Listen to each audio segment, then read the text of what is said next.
Hi friends, welcome to Tamil video channel. இன்றைக்கி நம்ம எதை பற்றி பார்க்க போகிறோம்னா 6ஆம் வகுப்பு தமிழ் பருவம் 1 இயல் 1 ஒளி பிறந்தது அப்படிங்கிற ஒரு கதையை பற்றி பார்த்துருந்தோம்ல. அதோடைய தொடர்ச்சியை பற்றி தான் நீங்கள் பார்க்க போகிறோம். வாங்க நம்ம வீடியோக்குள்ளே போகலாம். அனைத்து இயற்கை வளங்களும் தீர்ந்து போயிருக்கும். எல்லா இயற்கை வளங்களுமே அழிஞ்சிரும். ஆயினும் நாம் தயாரித்து அனுப்பிய செயற்கைக்கோள்கள் சூரிய சக்தியை பெற்று நமக்கு அளிக்கும். நம்ம தயாரித்து அனுப்பின செயற்கைக்கோள்கள்லாம் சூரிய சக்தியை பெற்றுக்கிட்டு நமக்கு கொடுக்கும் அப்படின்னு சொல்கிறாரு. செவ்வாய்க்கோளில் மனித இனம் குடியேறி இருக்கும். செவ்வாய்க்கோள்களில் மனித இனம்லாம் குடியேறி நம்ம பூமி போல் இருக்கும் அப்படின்னு சொல்கிறாரு.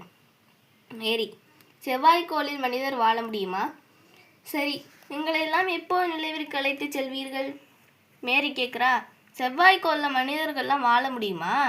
சரி, அதை விடுங்க, எங்களெல்லாம் எப்போ நிலவுக்கு அழைச்சிட்டு போவீங்க அப்படின்னு மேரி கேட்குறா. அப்துல் கலாம், 525 கிலோ எடையுள்ள ஆளில்லா செயற்கைக்கோளை இந்தியா நிலவுக்கு அனுப்பியுள்ளது. 525 கிலோ எடையுள்ள ஆளில்லா செயற்கைக்கோளை இந்தியா நிலவுக்கு அனுப்பியிருக்கு. அடுத்தடுத்த ஆண்டுகளில் ஏவூதிர்களில் மனிதர்களை நிலவிற்கு அனுப்புவோம். எனவே நிலவிற்கு செல்ல தயாராக இருங்கள். அடுத்தடுத்த ஆண்டில் ஏவூதிர்களில் மனிதர்களை நிலவுக்கு அனுப்புவோம். அதனால் நிலவுக்கு போகிறதுக்கு தயாராக இருங்க அப்படின்னு அப்துல் கலாம் சொல்கிறாரு. பாத்திமா, நிலவிற்கு செல்லலாம் என்றால் சூரியனுக்கும் கூட செல்ல முடியுமா ஐயா? நிலவிற்கு போகலாம்னா சூரியனுக்கு கூட செல்ல முடியுமா ஐயா அப்படின்னு பாத்திமா கேட்குறா. அப்துல் கலாம், சூரியன் தொடர்ந்து எரிந்து கொண்டே இருப்பதால் ஒளியையும் வெப்பத்தையும் வெளியிட்டு கொண்டே இருக்கிறது. சூரியன் தொடர்ந்து எரிஞ்சுக்கிட்டே இருக்கிறதுனால அதோடைய ஒளியையும் வெப்பத்தையும் வெளியிட்டுக்கிட்டே இருக்கும். அவ்வெப்பத்தை தாங்கும் அளவுக்கு இன்றைய சூழலில் கவசங்கள் இல்லை.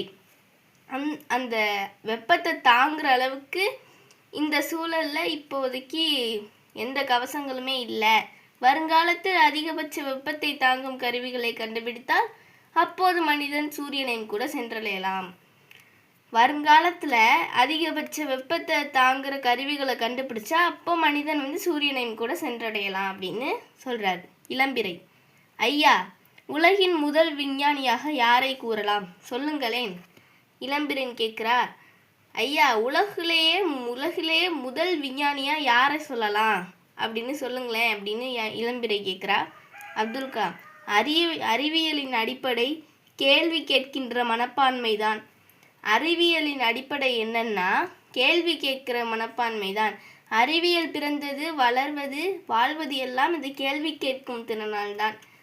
அறிவியல் பிறந்தது, வளர்றது, வாழ்வது இது எல்லாத்துக்குமே காரணம் இந்த கேள்வி கேட்கும் திறனால் தானே இந்த அறிவியல் இந்த அளவுக்கு வந்திருக்கு அப்படின்னு சொல்கிறாரு. குழந்தைகளின் கேள்விகளுக்கு தான் முடிவே இல்லை. குழந்தைகளோட கேள்விக்கு தான் முடிவே சுத்தமாக இல்லை. கேள்வி கேட்கும் ஒவ்வொரு குழந்தையும் விஞ்ஞானி தான். எந்தெந்த குழந்தைகள்லாம் கேள்வி கேட்குறாங்களோ அந்த ஒவ்வொரு குழந்தைகளுமே விஞ்ஞானி தான். எனவே குழந்தைகளாகிய நீங்கள் தான் இவ்வுலகின் முதல் விஞ்ஞானிகள். அதனால் குழந்தைகளாகிய நீங்கள் தான் இந்த உலகோட முதல் விஞ்ஞானிகள் சொல்கிறார். கவியமுதன், நாங்கள் தான் முதல் விஞ்ஞானிகளா? அப்படியென்றால் வளரும் இந்தியாவிற்கான எங்கள் பங்கு என்னவாக இருக்க வேண்டும் ஐயா? கவியமுதன் கேட்குறான். நாங்கள் தான் முதல் விஞ்ஞானிகளா? அப்படின்னா இந்த வளர்கிற இந்தியாவிற்கான எங்களோட பங்கு என்னவா இருக்கணும் ஐயா அப்படின்னு கவியமுதன் கேட்குறான். அப்துல் கலாம், மாணவர்களாகிய நீங்கள் வருங்காலத்தில் எந்த துறையை தேர்ந்தெடுத்து கற்றாலும் அதில் உயர்ந்த குறிக்கோளை மனதில் கொள்ளுங்கள். மாணவர்களாகிய நீங்கள் வருங்காலத்தில் எந்த துறையை தேர்ந்தெடுத்து அதை கற்றுக்கிட்டு அதை ஆக முயற்சி செய்கிறீங்களோ அதில் உயர்ந்த குறிக்கோளாக மனதில் எடுத்துக்கோங்க. அக்குறிக்கோளுக்கான அறிவையும் அனுபவத்தையும் சேகரித்து கொள்ளுங்கள். அந்த குறிக்கோளுக்கான அறிவையும் அனுபவத்தையும் நிறைய சேகரிச்சுக்கோங்க. கடின உழைப்பால் வெற்றி அடையுங்கள். உங்கள் வெற்றி இந்தியாவின் வெற்றிக்கு உதவும். கடின உழைப்பால் வெற்றி அடையுங்க, உங்களோட வெற்றி இந்தியாவோட வெற்றிக்கே உதவும் அப்படின்னு அப்துல் கலாம் சொல்கிறாரு. வெண்பா, வெற்றியை அடையும் வழி எது ஐயா? வெற்றியை அடையும் வழி எது ஐயா அப்படின்னு வெண்பா கேட்குறா. அப்துல் கலாம், வெற்றியை அடைய 2 வழிகள் உள்ளன. அறிவை வளர்க்கும் அனைவரின் பேச்சையும் கவனமுடன் கேளுங்கள். முயற்சி, உழைப்பு, உயர்வு, வெற்றி. அப்துல் கலாம் சொல்கிறாரு, வெற்றியை அடையிறதுக்கு 2 வழிகள் உள்ளன. ஒன்று அறிவை வளர்க்குற எல்லாருடைய பேச்சையுமே கவனமோடு கேளுங்க. 2வது என்னென்னா முயற்சி பண்ணுங்க ஃபஸ்ட்டு, அடுத்து உழைங்க, அடுத்து உயர்வு, அடுத்து வெற்றி அப்படின்னு அப்துல் கலாம் சொல்கிறாரு. நன்றி குழந்தைகளே என்றபடி திரையில் அப்துல் கலாம் கையசைத்து மெல்ல மறைகிறார். மாணவ மாணவியர் புத்தொழி பெற்றவர்களாக அரங்கை விட்டு வெளியேறுகின்றனர்.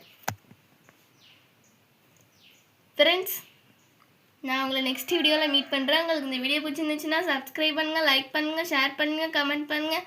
மறக்காம பக்கத்தில் உள்ள பெல் ஐக்கானை ப்ரெஸ் பண்ணுங்கள். பை ஃப்ரெண்ட்ஸ், தேங்க்யூ ஃபார் வாட்சிங்.